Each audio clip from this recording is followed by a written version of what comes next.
Hi guys, okay, so this is a very short video to demonstrate for you the commissioning on the BK motor. It's going to be quick, it's going to be very simple. First of all, before starting, ensure there's no one in the way of the gate, as these motors are very dangerous and they can really hurt someone. They're very strong. Secondly, you need to ensure that you've got your limit tabs installed onto your gate for the opening and the closing position. In other words, when the gate is opening, the limit tab should trigger or hit your limit switch at the back of the motor, as well as on the closing. You'll also have a closing limit tab that needs to hit the limit switch. This is very important because, of course, if nothing hits the limit switch, the motor is just going to keep on running. Okay, then to enter the PC board, or to get to the PC board to do your connections, first undo your lock at the bottom and open the small door. You'll have another key here with your key release if you need to release the gate and put the gate on manual so you can push it and close it by yourself. You've got a small screw at the bottom that you need to undo. And there we go, there's your PC board. Now the first step in commissioning the motor is to ensure that you've got nothing else connected to the motor except your power 220, which you need to connect on the left hand side of the motor. Let me just show you there quickly. Just move the motor. So you need to connect 220 volts on the red plug. So before switching on the 220 volts, you can then do your connections on the motor. But the connections that needs to be done are only connections to get the motor running for now. Do not connect your safety beams, do not connect your receiver, anything else. Always first get the motor running, and after you got the motor running, then connect your safety beams, then connect your receiver and all other accessories. You need to put a permanent bridge wire between 1 and 2. This basically switches on the motor. You need to put a bridge wire between 2 and C1. This is to tell the motor that we do not have any safety devices connected onto 2 and C1, which is for your safety beams. So basically we're first bypassing it and get the motor up and running, and then we reconnect the beams. Secondly, you need also a bridge wire between 2 and CX, and that just bypasses your secondary safety beam input. Your dip switches at the bottom, you can put all of them off, but switch number 2 on. So number 2, having that switched on, just means that when you press the button and you press the button again, the gate motor is not going to change direction immediately. It's going to stop and wait for you to press the button again before changing direction. After you've inserted the bridge pieces, you can now switch on the power. So after the power's been switched on, you'll see there's a green LED that will switch on, indicating the power's on. Now the motor still won't operate. We have got a small micro switch at the back of your door for safety that switches off the controller. So before we can test the motor, you need to lock the door. And this is important. Whenever you work on the motor, the door needs to be locked, and that will actually switch on the motor. Now to test, you need a short piece of cable about 2 or 3, 4 centimeters long.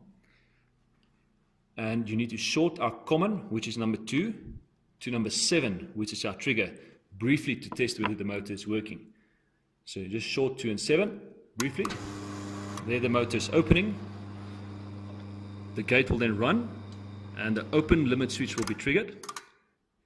You can trigger it again to close the gate, just briefly. And now the gate is closing, until it hits your limit tab, of course.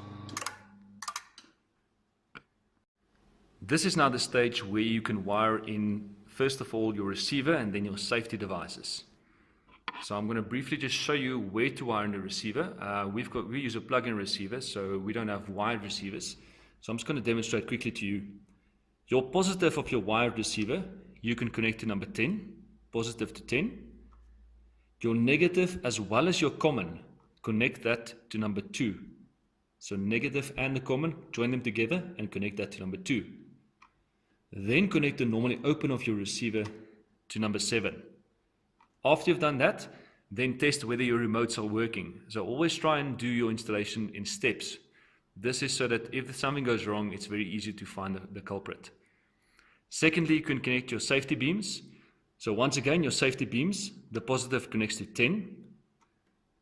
The negative and the common connects to number 2. then your normally close of your safety beam needs to be connected to C1. Now, very important, if you remember, we've got a small bridge piece between 2 and C1 to bypass the beams. So when you connect the beams, it's important to remove this bridge piece. Now, what you'll notice is as soon as I remove my bridge, there's a small red LED flashing. This indicates that there's a safety error because, of course, I've got nothing connected to the safety input and the motor will not run. So connect your beam. I'm going to simulate this with my piece of wire just once again. Your beams normally closed, as I've said, needs to be connected to C1. The bridge between 2 and C1 needs to be removed, but still keep the bridge between 2 and CX. That is bypassing your second set of safety beams. Now you can test the motor using your receiver as well as your safety beams. Now lastly, your customer might ask you for your auto close function. That's where the gate will stay open a predetermined time and then close automatically. To enable that function, and only enable that function after you've connected safety beams, because like I've said, these motors are very dangerous. Put dip switch number 1 on. The time can then be set with your ACT trim pot. So what I like to do is to trigger the motor. So I'm going to just open the gate. The gate opens. Set the time at the maximum on positive. Once the gate's open, you'll see a red LED will start to flash. Now turn the pot to the time that you would like. So if you wanted to stay open for 10 seconds, count till 10 and turn the pot slowly until it gets to the position where the motor starts running.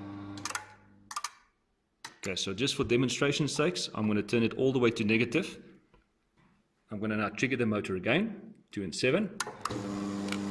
So the gate's opening. I'm going to trigger it or stop it with my hand here at the back.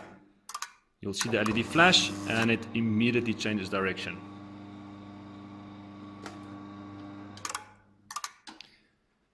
And that is it. That's how to get the motor up and running, connecting safety devices as well as your receiver.